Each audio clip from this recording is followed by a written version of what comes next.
কৃষ্ণ প্ৰভু কৃপা কৰিবা তোমাৰ ওচৰতে গছি বন্তি জ্বলাইছোঁ আৰু প্ৰভু ল'ৰাটোৱে নতুনকৈ সংসাৰখন পাতিছে সদায় হাঁহি মুখেৰে থাকিবলৈ দিবা প্ৰভু কৃষ্ণ। বোৱাৰী তুমি উঠিলানে? মই গুৰুগৃহৰ পৰা আহিছোঁ, তুমি মোলৈ চাহ অকণ উঠাই দিয়াগৈ যোৱা। এইজনী ৰাতিপুৱাই হ'ল আৰু বকিবলৈ আৰম্ভ। ভাত বনাই চাহ বনাই খোৱাৰ পৰা উঠাৰ পৰা খালি খোৱা বোৱাৰ কথাহে সিহঁতৰ অইন একো নাই আৰু। এইবিলাক মানে খাবলেহে কিবা এটা চাবলৈও শান্তি নাই সিহঁতৰ। বোৱাৰী তুমি দেখোন খোৱাৰ পৰা উঠি মোবাইলহে টিপি আছা। লোকৰ ঘৰ বোৱাৰীয়ে খোৱাৰ পৰা উঠি বাহি কাম কৰে, তুমি দেখোন উঠি মোবাইলহে টিপি আছা। মই গুৰু গৃহৰ পৰা আহিছোঁ, মোলৈ চাহ এটোপা বনাব লাগে, এই বাহি কাম কৰিব লাগে, এতিয়া মোবাইল টিপি থাকিলে হ'বনে? হ'ব দিয়ক, মই আপোনালৈ চাহকাপ বনাই লৈ আহোঁগৈ। যোৱা। ৰাতিপুৱাই উঠি একে চাহ এটোপা খালেহে হয়, চাহ নাখালে থাকিবই নোৱাৰে একেবাৰে। জানো সংসাৰখন দুখৰে হয় নে সুখৰেহে ঠিক নাই আৰু। লোকৰ ঘৰৰ বোৱাৰীয়ে খোৱাৰ পৰা উঠি দেখোন কামত ধৰে, আমাৰ বোৱাৰীয়ে দেখোন মোবাইলহে টিপি আছে। ভগৱানেহে জানিব আৰু কি হয় আৰু সংসাৰ। মাৰ ঘৰত চাহ বনাই পোৱাই নাই, হ'লেও চাহকাপ বনাই আনিছোঁ, কিবা হৈছে ঠিক নাই। দিমগৈ বাৰু চাহকাপ। লওক চাহ।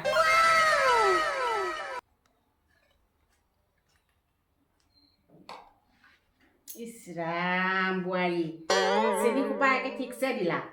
মই ইমান চেনি দিয়া চাহ নাখাওঁ নহয়, চেনিটো অকণ কমাই দিব লাগিছিলে। মোৰ চুগাৰ আছে বুলি তুমি জানা নহয়। যোৱা একাপ চাহ লৈ যোৱা, মই নাখাওঁ, বেলেগ একাপ চাহ মোলৈ লৈ আহা। হ'ব দিয়ক, মই বেলেগ একাপ আপোনালৈ বনাই আনি দিম। এইজনী যে বুঢ়ীজনী চেনি অকণ বেছি হ'লেও চাহখন খাব নোৱাৰি দিম। A few moments later.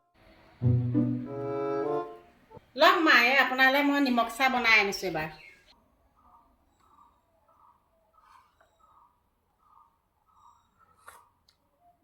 Ram, এইবাৰ একে চাহপাত ঠিকছে দিলা। লাল চাহত নাম মাত্ৰ চাহপাত দিব লাগে, বেছি চাহপাত দিলে চাহটো তিতা হয় নহয়। তুমি কি ঘৰত চাহ বনাবলৈ নিশিকিলা? মায়ে নিশিকালে চাহ কেনেকৈ বনাব লাগে। লাল চাহত সদায় চাহপাতটো কমাই দিব লাগে, নাম মাত্ৰ। এচিলিক নিমখ দিলে বেছি ভাল হয় মানে।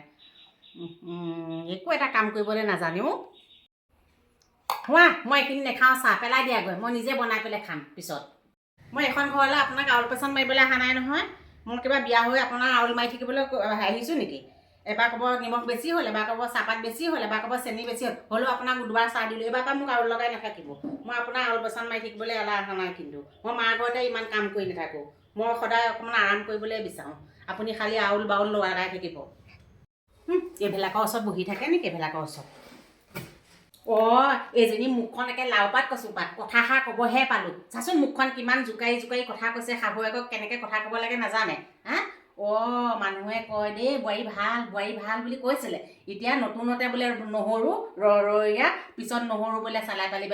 নতুনতে তাই মোক ক'ত থম কলম কৰি আছিলে, এতিয়া মুখখন চা। তোৰ মই মাক সৰু কৰিহে এৰিছোঁ তই ইমান মুখে মুখে উত্তৰ দিবলৈ পাৰা হৈছ। আজি আহক ইয়াক লগাম মই এসেকা, ইয়াক ভালকৈ দিয়াম মই। এইটো আকৌ মাইকী তলতীয়া শুনে নুশুনে ঠিক নাই নহয়। এইটো আকৌ মাইকী তলতীয়াহে, এইটো ভিতৰৰ পৰা নোলায়। আগতে মাকে কঁকাল বেকা কৰি বনাই কোনাই খোৱালোঁ, এতিয়া সি আকৌ ঘৈণীয়েকৰ পকৰে কামত সহায় কৰি থাকে। মাকক কিবা এটা কৰিব লাগে বুলি, কাম এটা সহায় কৰি দিব লাগে বুলি খবৰ নাই। এইজনী ইমান মুখ, ইমান মুখ। এইবিলাকৰ লগত কোনে চিপতি লাগি থাকে। বিয়া হৈ পেলাই মোৰ শান্তি নাইকিয়াহে হ'ল দেই। এইবিলাকৰ লগত মুখ চিপতি মাৰোঁতে সৰুতে বিয়া হৈ মই গণগোলহে কৰিলোঁ। মোৰ বিয়া হ'বই নালাগিছিলে। এই মানুহটোলৈনো কিয় বিয়া হ'লোঁ জানো। শান্তিয়ে নাই। শাহুৱেকজনী সঁচাকৈ বহুত বেয়া অহংকাৰী মানুহৰ ঘৰলৈ বিয়া হ'লোঁ দেই। মই কৈছিলোঁ মাক সৰুতে মই বিয়া নহওঁ বুলি। নাই, ভাল ল'ৰা পাইছ যা, বিয়া হৈ যা, এতিয়াহে চুটুকা পাইছোঁ, চাহত চেনি নিমখ বেছি, এইবিলাক কথাহে শুনাবলৈ মোক বিয়া দিলে। এইজনীয়ে কিনো ভুৰ ভুৱাই আছে জানো। এইজনীয়ে কি ভুৰ ভুৱাই আছ মুখৰ ভিতৰত? কিবা ক'বলগীয়া আছে খোলাখুলিকৈ কৈ দিবি। মুখৰ ভিতৰত ভুৰ ভুৱাই নাথাকিবি এনেকৈ ভুৰ ভুৱাই মৰি নাথাকোঁ, তহঁতেও নাথাকিবি। কিবা ক'বলগীয়া আছে মুখৰ আগত কৈ দিলেই হ'ল। এনেকৈ ভুৰ ভুৱাই আজি ভেনা মাখি মুখত কি লগাবিচোন। মইনো কি ডাঙৰ কথাটো ক'লোঁ, চাহখনত চাহপাত বেছি হ'ল বুলি কওঁতে সেইটো কথাকে লগা। ময়ো লগাম নহয়, তোৰ কথা ময়ো লগাম, ভালকৈ লগাম মই। ৰচোন গম পাবি তয়ো শাহুৱেক কেনেকুৱা ব্যৱহাৰ কৰিছ, গম পাই যাবি তই। কি লগাই লগাব মই পেলাই নলগাম পিতেক আহিলে ময়ো লগাম মই এখন ঘৰ চাকৰ নহয় নহয় কিবা